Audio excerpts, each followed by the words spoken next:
It is a great pleasure to welcome you to Confidence Theatrics' old-time radio chase and Sandburn Hour and our rendition of The Man Who Thought of Everything, a comedy written by E.N. Taylor and originally performed on July 23rd, 1939.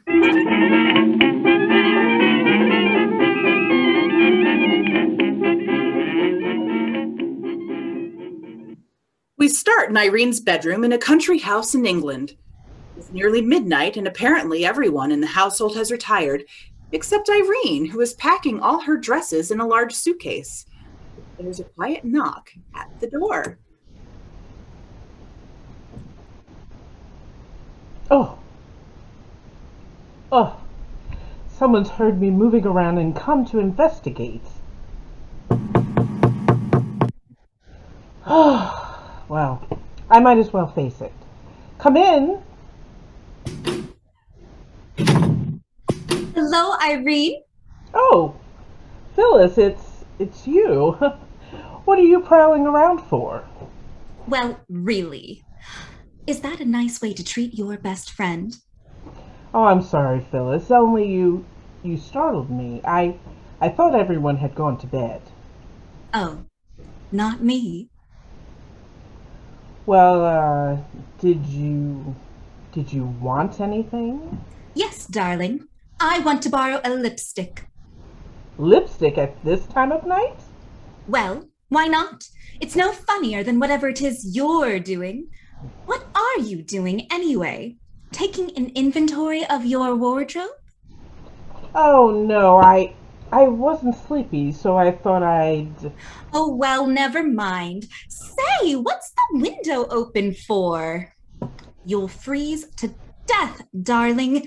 I'd better close the... Leave that window alone. I want it open. Well, all right. But I really do want a lipstick. I'll send you another after I go home. Oh, help yourself. It's on the dressing table. Oh, fine. Let's see. Oh, I've got it. Thanks, Irene. You've saved my life. Don't mention it. Good night. Good night, darling.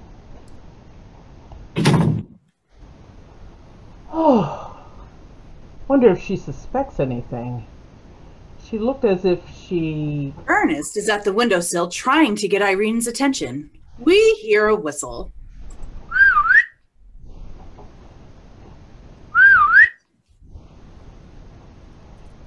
Irene?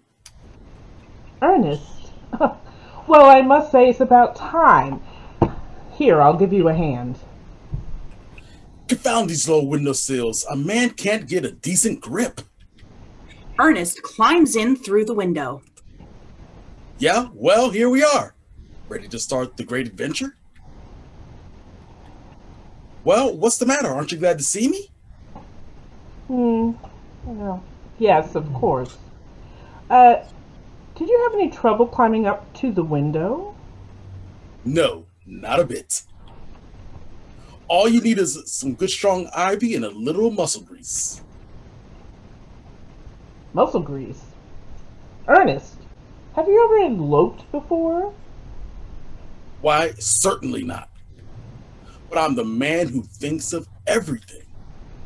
I tried this ivy out when you were all in bed last night. Sounds awfully cold-blooded. Well, I believe in planning for emergencies.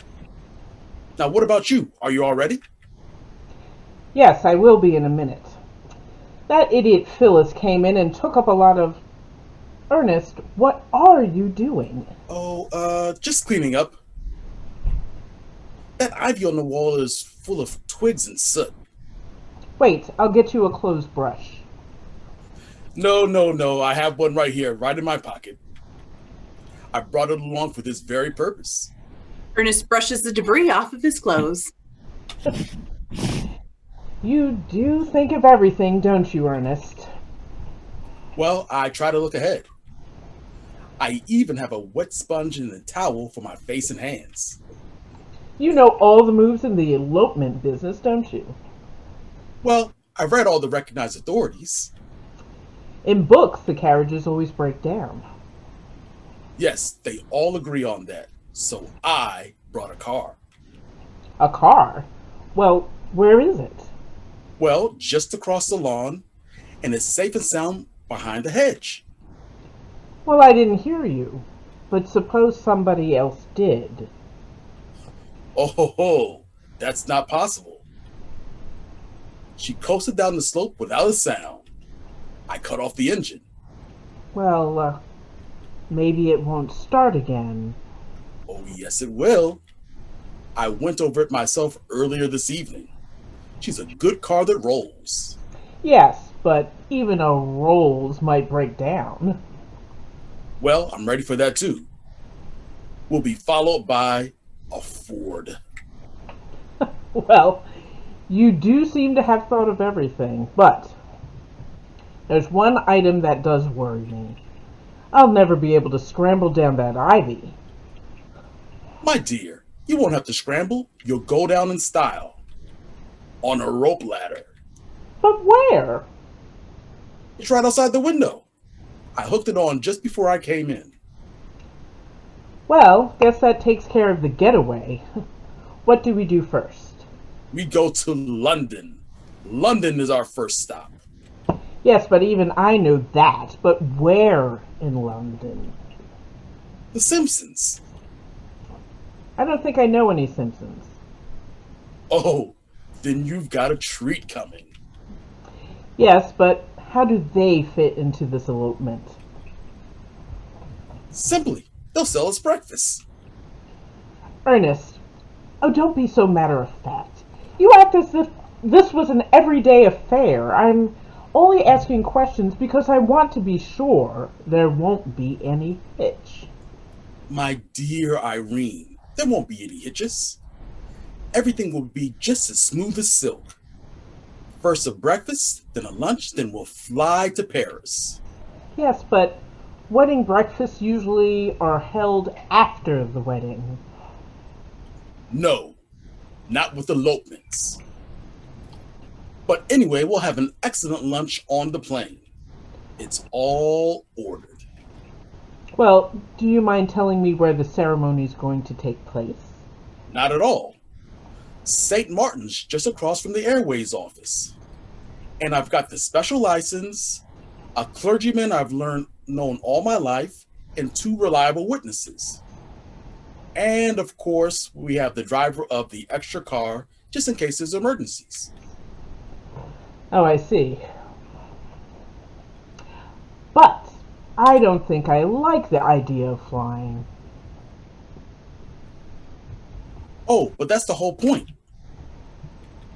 The principal cause of elopement failure is that when the time came, people said, now we must fly, but they couldn't.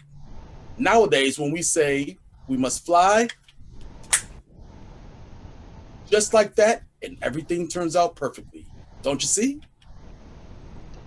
Yeah, suppose so. Have you got tickets for the plane? In my pocket. And the passports? In my pocket. Well, anyway, I'm not ready. Well, I thought of that too. So if you don't mind, I'll finish this mystery story while I wait. Ernest, did you bring that book with you? Why, certainly. You know, Ernest, you're almost a little too sure of yourself. I wonder if I can trust you. Just lately, I've been a little doubtful. Oh, but why? I've done everything you've asked me to.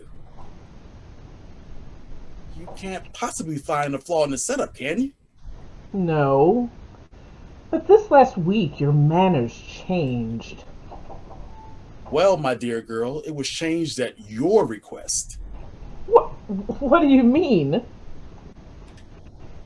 Well, didn't you say you were afraid that we'd be suspected?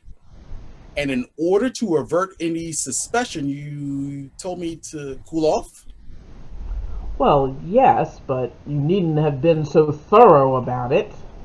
It's one thing to appear to cool off, and it's quite another to warm up somewhere else. Somewhere else? I'm afraid I don't quite follow you. Oh, I'm only sorry I ever asked Phylis to come and stay here. But you told me to pay Phyllis a little attention. A little?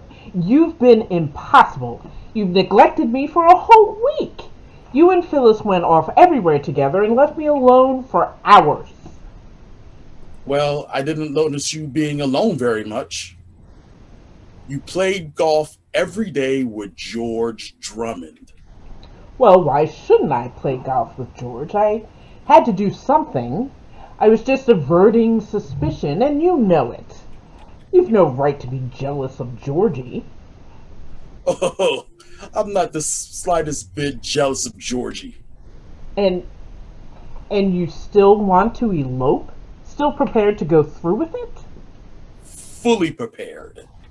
In spite of all the time we've wasted, can we still make connections in London? We can. Without a hitch?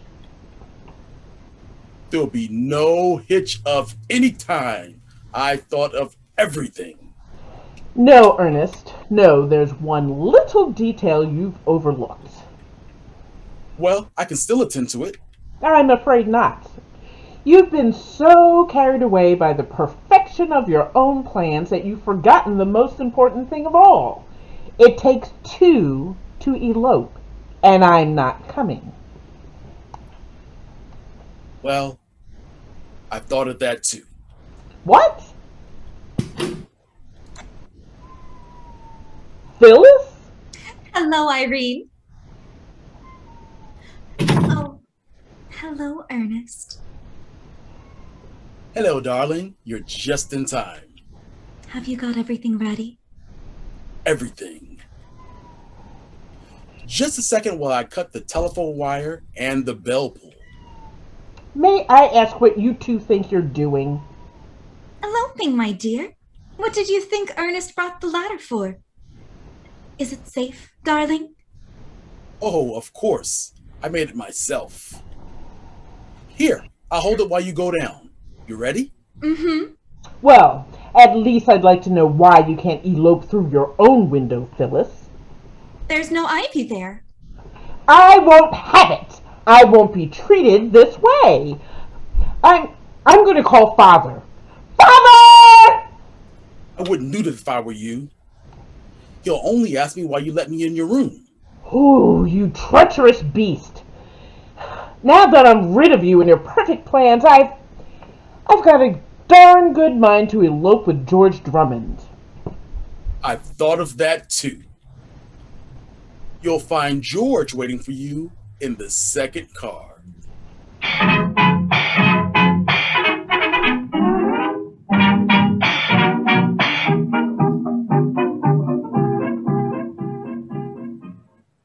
You have been listening to Confidence Theatrics' presentation of The Man Who Thought of Everything by E.N. Taylor.